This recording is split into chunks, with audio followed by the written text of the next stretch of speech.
लिहाजा उत्तर प्रदेश की सियासत चरम पर पहुंची हुई है। इस बीच ओम प्रकाश राजभर ने एक नया ही फॉर्मूला दे दिया है। आखिर क्या फॉर्मूला उनकी ओर से दिया गया है, रिपब्लिक भारत ने खास बातचीत की है, आप भी सुनिए।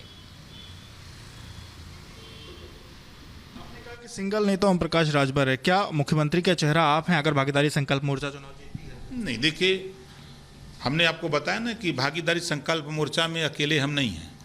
हम लोगों ने उसमें तय किया है कि चुनाव एक बार होगा, सरकार 5 साल चलेगी, 5 साल में 5 जाति को हम पहले मुख्यमंत्री बनाएंगे, एक साल। चूंकि ये रिहर्सल भारतीय जनता पार्टी ने बहुजन समाज पार्टी के साथ समझौता करके, चुनाव के बाद समझौता करके इन लोगों ने 6-6 महीने का सरकार बनाया। तो उससे हमने सीख लिया कि जब 6-6 महीना पर बड़ी पार्टियां कर सकती हैं तो एक साल छोटी पार्टियां क्यों नहीं कर सकती हैं। जब वो उत्तर प्रदेश में बीजेपी डिप्टी सीएम बना करके भुलवा सकती है लोगों को, तो हम लोग डिप्टी सीएम बना करके उनको अधिकार के लिए प्रेरित कर सकते हैं। स्वतंत्र हम लोग, जो 10 लोग जुटे हैं, 10 लोगों को एक ही बीमारी है, हमको हिस्सा नहीं मिल रहा है, हमको अधिकार नहीं मिल रहा है, हम उपेक्षित लोग हैं, वंचित लोग हैं। तो ये सब लोग इकट्ठा हैं, इस नाते हम लोगों ने तय किया है। इसमें हमारे यहाँ ये कोई झगड़ा नहीं है कि पहले राजा भर बन जाए, पहले मुसलमान भी बन सकता है। तो वैसे मतलब अब वो वैसे यहाँ कैसे सीएम बनेंगे? यहाँ तो बन नहीं सकते, उनकी पार्टी का कोई बने, उनकी कौम का कोई बनेगा। ये चीज़ देखने में आ रही है, भागीदारी संकल्प मोर्चा लगातार अलग अलग लोगों से अपनी बात रख रहा है, उनके बीच में जा रहा है, लेकिन ओवैसी को भी आप लोग साथ लेकर गए, आजमगढ़ गए, बनारस गए, मैं उस दौरे में आपके साथ था। ओवैसी ने कहा कि वो 100 सीटों पर चुनाव लड़ना चाहते हैं और वो उसकी तैयारी कर रहे हैं। तो जब आप लोग 10 पार्टियां हैं, तो क्या एक पार्टी को 100 सीट आप दे रहे हैं या कोई मतभेद है? नहीं, देखिए, बाल के खाल निकाले जा रहे हैं। उनके प्रदेश अध्यक्ष ने एक बयान दिया अखबार में कि हम 100 सीट पे, ओवैसी का ट्वीट है ये, ओवैसी का ट्वीट है कि हम 100 सीट पर चुनाव लड़ने की तैयारी में हैं। लेकिन उन्होंने ये कहा भी कि ट्वीट में है कि ओम प्रकाश राजभर भागीदारी संकल्प मोर्चा के साथ हैं और हम लोगों का अभी सीटों का समझौता नहीं हुआ है, सीटों का बंटवारा नहीं हुआ है। तो यहाँ सीट का झगड़ा नहीं है। हम तो कहते हैं कि लोग लड़ें, 100 नहीं 150 लड़ें। तो क्या उनके कहने का मायने क्या 100 सीटें? नहीं, उनका कहने का मकसद है कि हम 100 सीट पर तैयारी कर रहे हैं, उसमें से जो सीट हमको मिलेगी हम लड़ेंगे। हम तो 403 तैयारी करते हैं। अच्छा, ये बताइए, आप लोग पिछले दिनों ये बात चल रही थी कि शिवपाल यादव से मुलाकात आपकी हुई और आम आदमी पार्टी से आपकी मुलाकात हुई। क्या इन दलों के साथ किसी तरीके के आने वाले समय में गठबंधन की संभावनाएं आप देख रहे हैं?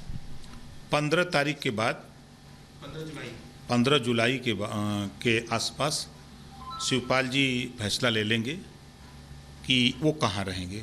जैसा उन्होंने मुझे बताया है, उन्होंने कहा है कि 15 तारीख तक हम उसका ऐलान करेंगे। तो हमको पूरी उम्मीद है कि वो हमारे साथ रहेंगे।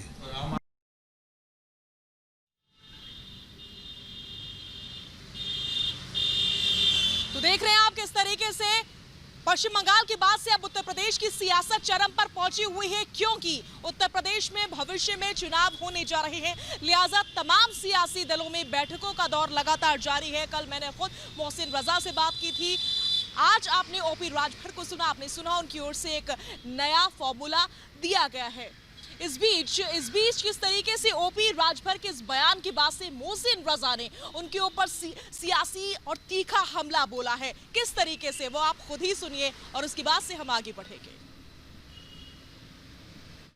देखिए, राजनीति में सपने देखने का सबको अधिकार है, लेकिन ओम प्रकाश राजभर जी की तरह मुंगेरी लाल के सपने नहीं देखना चाहिए कि जिस तरह से वो कह रहे हैं छोटे छोटे दल मिलाकर। छोटे छोटे दल में असदुद्दीन ओवैसी का भी दल है और उसके साथ सरकार जब वो बनाएंगे तो उनका कहना है 4 मुख्यमंत्री हम बनाएंगे 5 साल में और 20 उप मुख्यमंत्री बनाएंगे हम 5 साल में।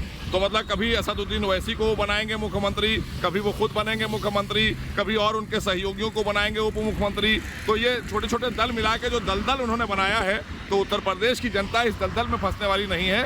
और मैं उनको सलाह दूंगा कि सपने देखिए, लेकिन मुंगेरी लाल के सपने मत देखिए। और इस बीच मेरे सहयोगी विवेक राय मेरे साथ जुड़ चुके हैं। मैं सीधा विवेक का रुख करूंगी। विवेक, उत्तर प्रदेश में सियासी हलचल तेज होती जा रही है, ज्यों-ज्यों चुनाव के दिन नजदीक आते जा रहे हैं। ओपी राजभर से आप खुद बात कर रहे थे, एक नहीं 20 डिप्टी सीएम का उन्होंने एक नया फॉर्मूला सुझा दिया है। हालांकि मोहसिन रजा ने निशाना साध दिया, लेकिन कहीं विपक्ष की बात तो छोड़िए, कहीं हम बाकी सियासी दलों की बात करेंगे, वो इसे हल्के में ना ले लें उनके इस फॉर्मूले को। विवेक,